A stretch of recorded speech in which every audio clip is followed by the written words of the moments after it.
এবং তাদের প্রায় 95% কিন্তু এই জুলাইপন্থী বা এই জুলাই গণ অভ্যুত্থানে অংশগ্রহণকারী এবং একটা সুইঙ্গিং ভোট যে যারা নির্ধারণ করে নাই দৃঢ়ভাবে আশাবাদী। কেন আশাবাদী? এটার কৃতিত্ব এনসিপির যতটুকু ততটুকু বাংলাদেশের মানুষেরও। বাংলাদেশের মানুষ আসলে একটা নতুন কিছুর জন্য মুখিয়ে আছে। আপনারা তরুণদের সংগঠন বলা হয় আপনাদেরকে। খুব সম্প্রতি একটি জরিপ বেরিয়েছে, যে জরিপে আমরা দেখছি যে বিএনপির যে ভোট মোটামুটি 40%, আগেও ছিল কাছাকাছি প্লাস মাইনাস ওটাই আছে। জামাতের ভোট বেড়েছে, নতুন দল হিসেবে আপনাদের ভোট বেড়েছে। ভোট কমেছে আওয়ামী লীগ, যে একেবারে নিকট অতীতে যারা এখান থেকে চলে গেছে তাদের ভোট কমেছে। তাহলে আপনাদের এবং জামাতের ভোট বাড়ল, এটা কি আপনাদের ক্যাম্পেইনের ফসল না বিপ্লবোত্তর বাংলাদেশে আপনাদের যে টার্গেট আপনারা ফিক্সড করেছেন সেটার ফসল? যেহেতু নির্বাচনের সামনে একটা সময়সীমা আছে আগামী বছর এবং ভোটের হিসাব এখন অনেক রাজনৈতিক দলেরই অনেক গুরুত্বপূর্ণ আলোচনার বিষয়।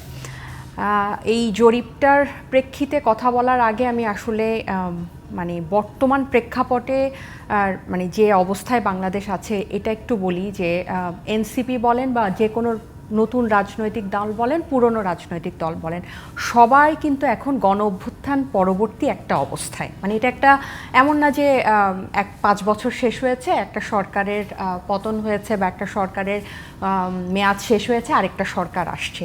সো এখানে ভোটের হিসাবটা গতানুগতিক যে হিসাবে আমরা করে আসি সরকারের রেজিম পরিবর্তনের পরে বা এই মেয়াদ শেষ হওয়ার পরে, তার থেকে এইবার প্রেক্ষাপটটা ভিন্ন। তো সেখানে ক্যাম্পেইনের জন্য আসলে ভোটের জন্য ক্যাম্পেইন সত্যিকার অর্থে এনসিপি শুরুই করে নাই বা করে নাই। কেন করে নাই? কারণ এনসিপি গঠন হওয়ার পর মানুষের কাছে পৌঁছানো শুরু করেছে। মানে আমরা ঢাকা থেকে বের হয়ে জুলাই পদযাত্রার মাধ্যমে আমরা কিন্তু মানুষের কাছে পৌঁছাচ্ছি এবং আমাদের মানুষের কাছে পৌঁছানোর প্রথম বার্তাটা কিন্তু আমাদেরকে ভোট দেন, সামনে নির্বাচন আসছে, আমাদেরকে জয়ী করেন, এইটা না। আমরা মানুষের কাছে বার্তাটা পৌঁছাচ্ছি যে আমরা পুরনো ব্যবস্থাটা, আমাদের ফ্যাসিস্টের পতন হয়েছে কিন্তু ফ্যাসিবাদী ব্যবস্থাটা এখনও রয়ে গেছে।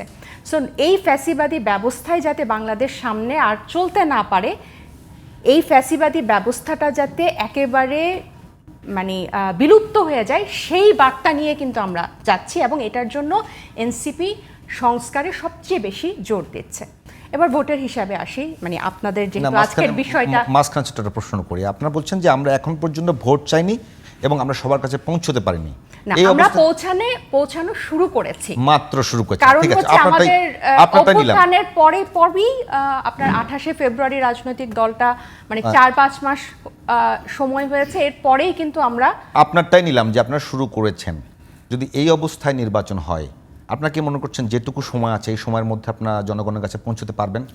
আমরা মানে খুব দৃঢ়ভাবে আশাবাদী। কেন আশাবাদী? এটার কৃতিত্ব এনসিপির যতটুকু ততটুকু বাংলাদেশের মানুষেরও। বাংলাদেশের মানুষ আসলে একটা নতুন কিছুর জন্য মুখিয়ে আছে।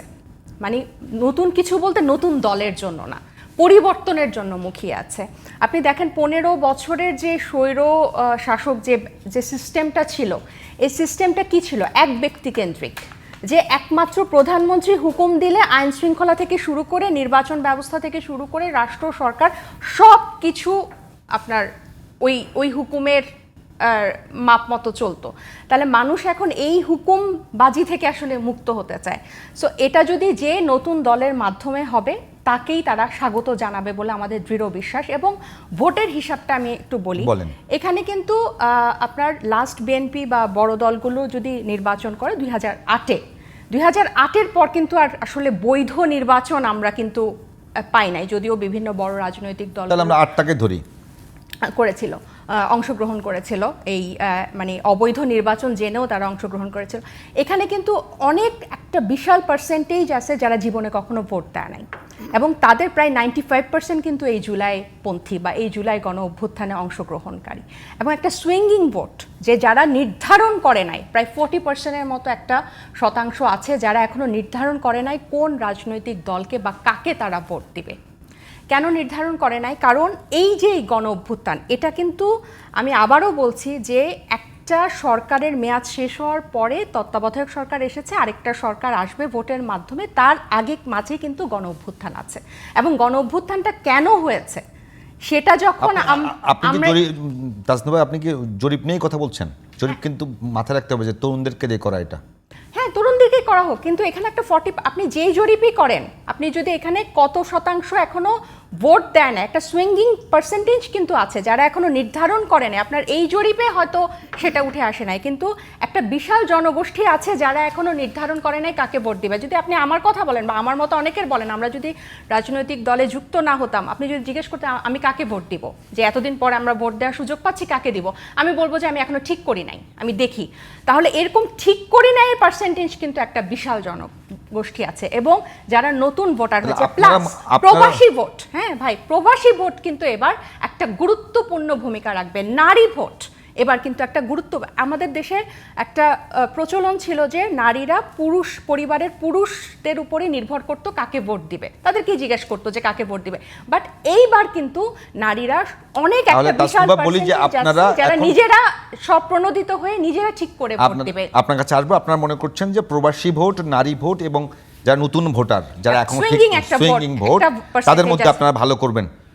ডাক্তার, না আমরা ভালো করব না, এটা কিন্তু একটা মানে নির্ধারণ, একটা নতুন কিছু চায়।